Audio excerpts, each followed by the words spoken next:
Hey!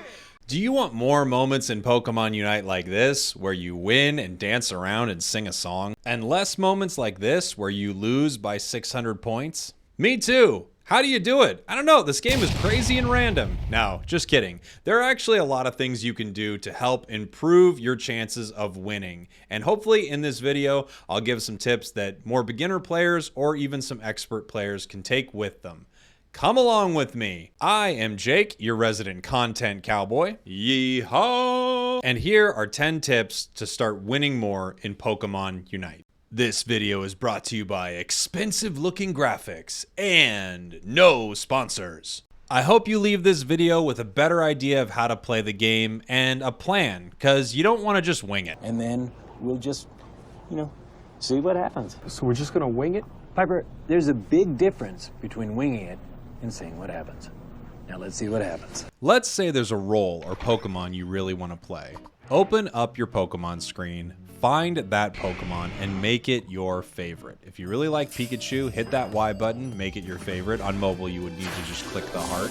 If you are playing on Switch, it means this Pokemon will be the first Pokemon you load into the game with. If you're playing on mobile, it means this Pokemon will be the first Pokemon that you can choose all the way on the left-hand side of the screen. This just gives you the ability to play the character you want more often. As I mentioned, I load into the match, and there I am, Pikachu, right away. One of the next things you can do, and really should do every single game, is open up your battle prep screen, head down to map path, and tell your team where you are going. This is really vital. It lets them know what Pokemon to pick and what you plan on doing throughout the match, and it gives them a good idea of how you're going to play this Pokemon. For instance, the Charizard on our team is letting us know that it is going to the central area. It's a great place for Charizard, and that also tells the Cinderace on our team, maybe switch up to a different Pokemon if you don't feel comfortable playing it in the lane. Tip 3 is all about objectives. Show up to that first Drednaw. The first Drednaw is probably the most important objective in the game outside of ZAPDOS. A good rule of thumb is to leave one person in the top path for the 7 minutes 20-second bees so that you can get this experience, and then after you get those experience, head down to the bottom path. Now, there are situations where this is not the best play, but for the most part, it is the most important objective. The first Rotom does not even come close. If you don't have a Hoopa to bring you down, simply base and then run down to that bottom path. Try to get there in time for the team fight so that you can help everyone win this Drednaw. The biggest reason is that it gives a lot of experience, and allies that have not leveled and evolved yet can really benefit from this Drednaw. You just saw that Decidueye on my team evolve because we got that Drednaw. Not only that, I also got my Unite move because of that Drednaw. Do I use it right here? Jake. I think I could have United there. I was a little too conservative with that Unite. Oh, and we're going to talk about Unites here in just a moment. But remember, head down to that first Drednaw. It gives your team a big advantage. After that, I think the objectives are a little more fluid. I would probably still recommend second Drednaw, but the final Rotom is definitely more important than the final Drednaw. So, for everyone counting at home, I think it probably goes something like Drednaw, Rotom, ZAPDOS. I told you we'd talk about Unite moves. Tip number 4, use your Unite. Then don't. So here we have our fight down at this first Drednaw. The enemy Char uses their Unite. Our Char uses their Unite as well in response. This is great. If you are the central area or jungle Pokemon and you are able to get your Unite for this first fight, that is a huge advantage, and you definitely want to take advantage of it. Boy, I said advantage a lot, didn't I? After this situation, your team might get their Unite moves if you take Drednaw. Oftentimes, once you get your Unite move, it's a pretty safe bet that you can use it very quickly if you get it this early, at about the 6-minute mark. The reason being, you're only able to use your Unite move a few times during a match. If you're a character like Blissey, for instance, you might only be able to use your Unite maybe 3 times a game if you are lucky, so take advantage of that early moment that you can use it. Unfortunately, right there, it really didn't go well. Then comes about the 4-minute mark of the match. This is an important time because this is the last time most characters can use their Unite again before the final fight. So if you're going to use a Unite, 4 minutes, maybe 3 minutes, 45 seconds for a lot of these characters. Again, the last time you can use it before you need to not use your Unite. Do not throw your Unite under the 3-minute 45-second mark, 3-minute 30-second especially, with a few notable exceptions like Pikachu that gets their Unite back very, very quickly. In general, 4 minutes, don't throw a Unite again. That's it. You need it for ZAPDOS. Speaking of, tip number 5, show up to ZAPDOS with your Unite move. This is so incredibly important. Make sure you are here with one of these, not here with one of those. Oh, it's bad because it's not yellow. You could have the best team ever assembled. The van's pretty full. You see, it's filled with American heroes with over 100 years of combined combat experience and a whole lot of brotherhood. But if you're not there to support them, things go pretty wrong pretty fast in a situation that you created. You guys okay? Call 911! Call 911! This kind of leads into my next tip, and we can talk about both together. Use a buddy barrier. This fight at the end is so monumentally important, especially if you're playing in a solo or duo fashion where you're not able to communicate with your team.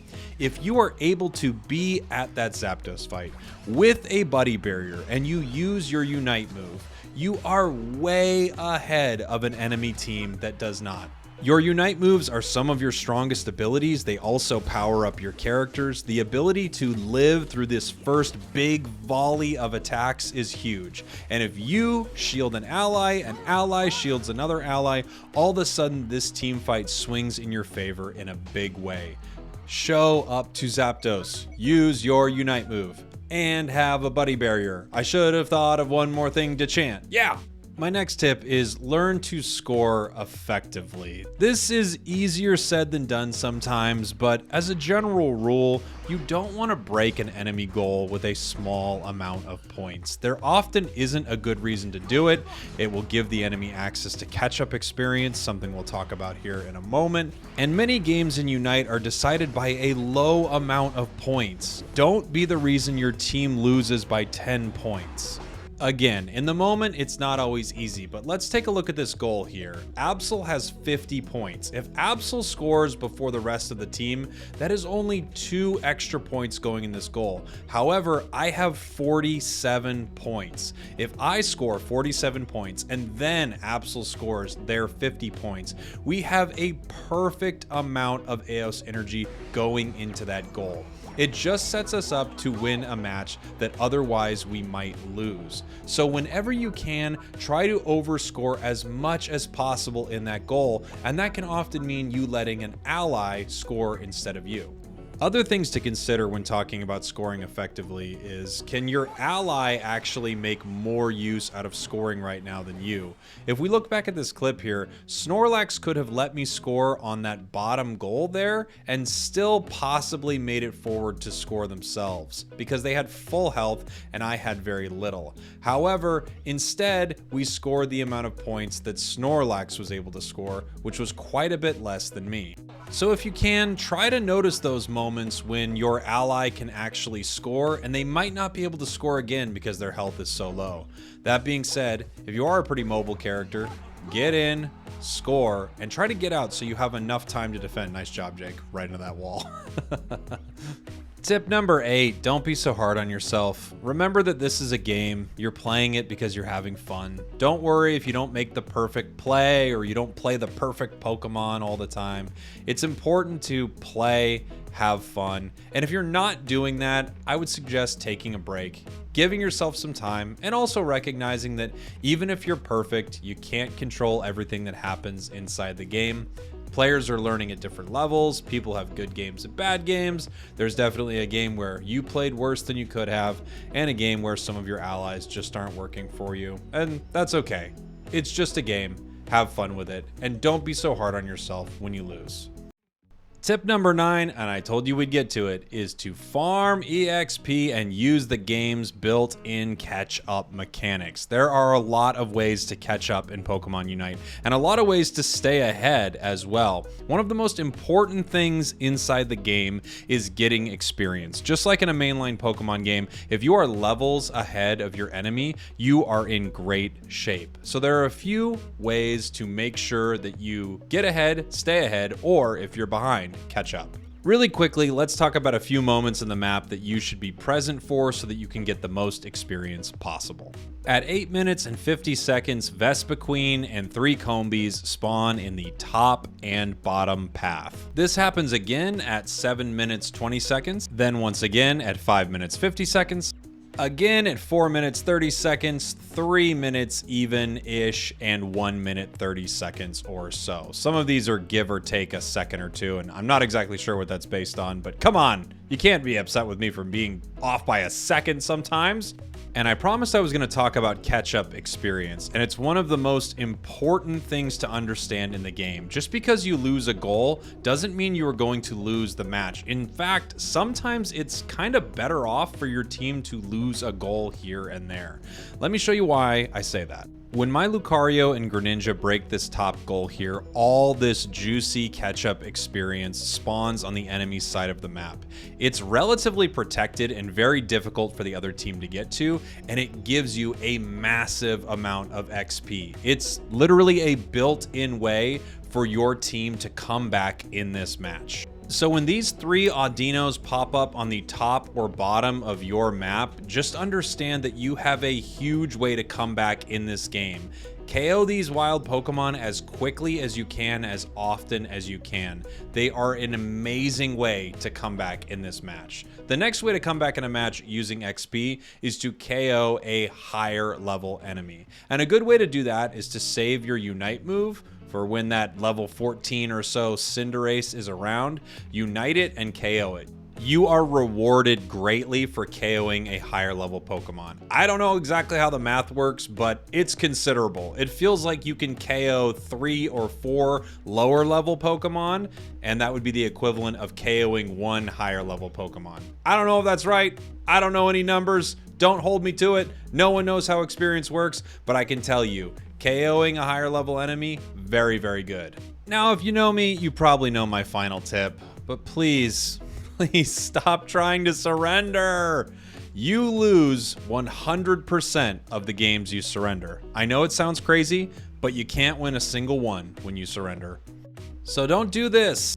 The game gives you tons of ways to come back in the match, and all you're doing is hurting your teammates, hurting your win rate, and honestly, hurting your chances of becoming better at this game. Learning to play from behind and using all the mechanics the game gives you to succeed is important. There are so many games that are winnable. Just because you lose a few objectives does not mean you will lose. Take it from me, someone who plays thousands and thousands of games of Pokemon Unite. There are lots of ways to come back and win at this game. If you don't believe me, just listen to this song from legendary singer-songwriter me. Hey! Don't surrender, never surrender, never surrender, and never give up. You can win, you can do it if you work as a team. Don't surrender, you're being a troll. Yeah.